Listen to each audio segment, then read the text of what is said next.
अमृतकाल में बेरोजगारी का दर्द झेलते उत्तर प्रदेश के युवा। एक तरफ बेरोजगारों की तादाद में ज्यादा से ज्यादा इजाफा हो रहा है और दूसरी तरफ देश के 1% अमीरों के पास देश की कुल संपत्ति का 40% से अधिक हिस्सा पहुंच गया है और देश की 50% आबादी के पास कुल संपत्ति का सिर्फ 3% हिस्सा ही बचा है।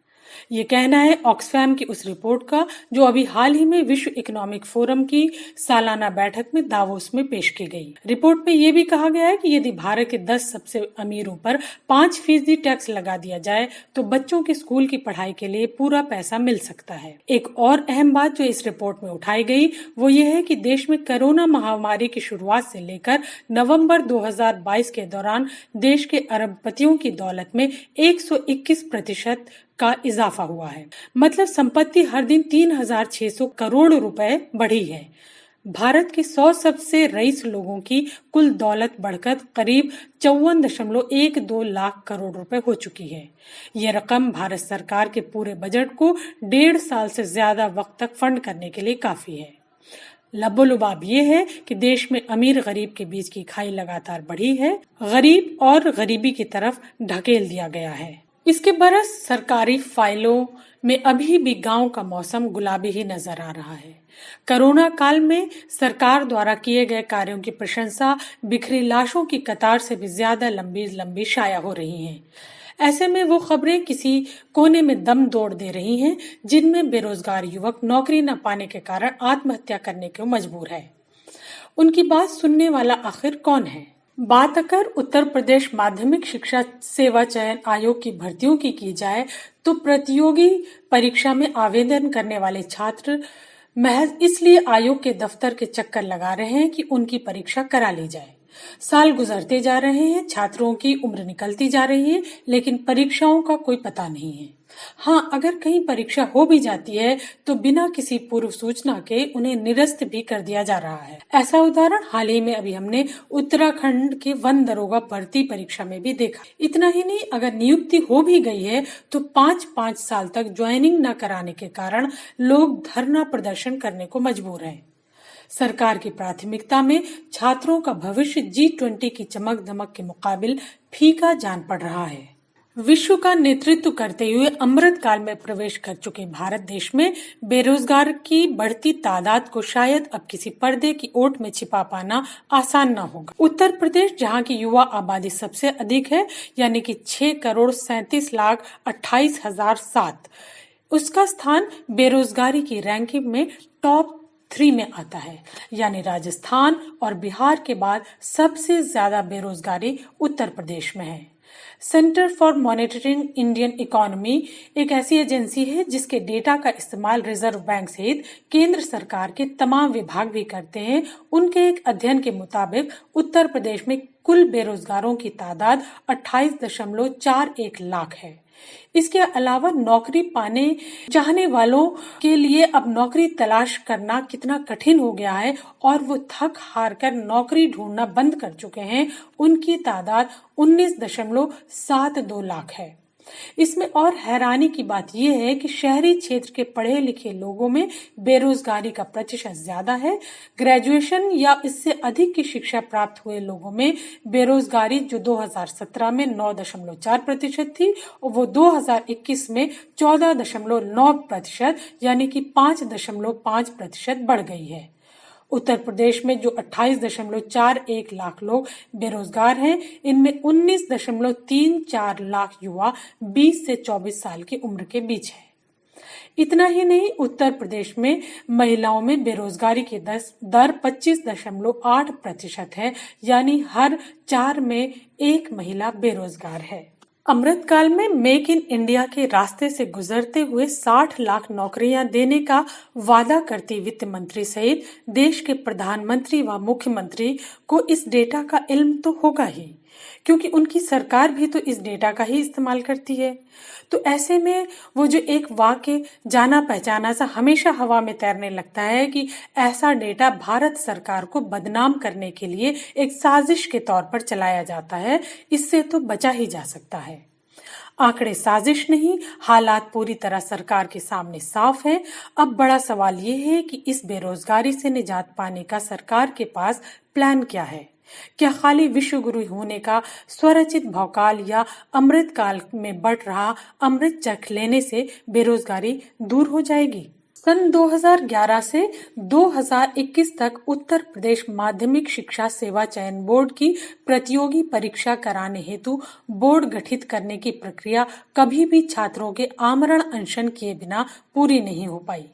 सरकार 3 से लेकर 5 वर्ष के अंतर पर ही शिक्षक भर्तियां निकाल रही है।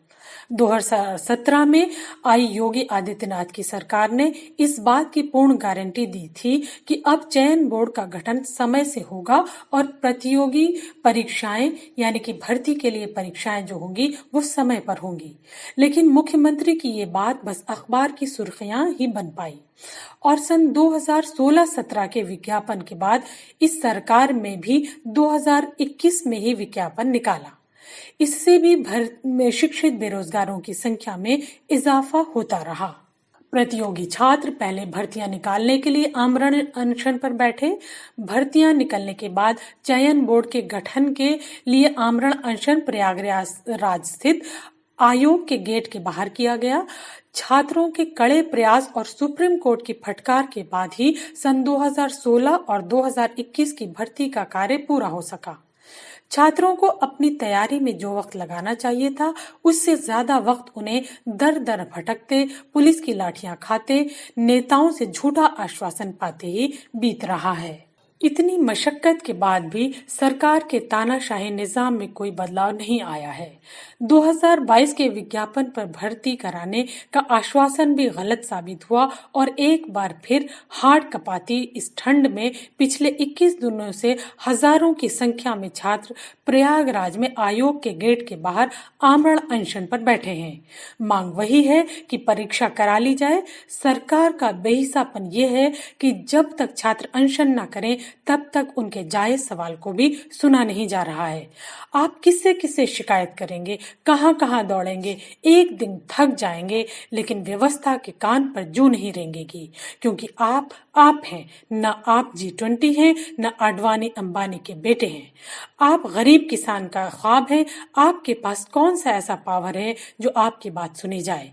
और ज्यादा सवाल करने पर अंजाम यह है कि बिना किसी सूचना के आपकी भर्ती को निरस्त कर दिया जाएगा।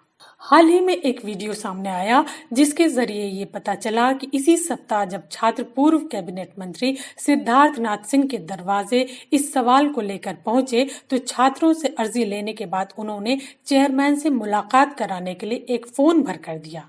जवाब जो उनके हाथ में था सो कर दिया, लेकिन अहम सवाल जो उनका था जिसके ऊपर चर्चा करना वो नहीं भूले। वो अहम सवाल ये था कि उन्होंने पूछा, आप में से क्या सभी वोटर हैं?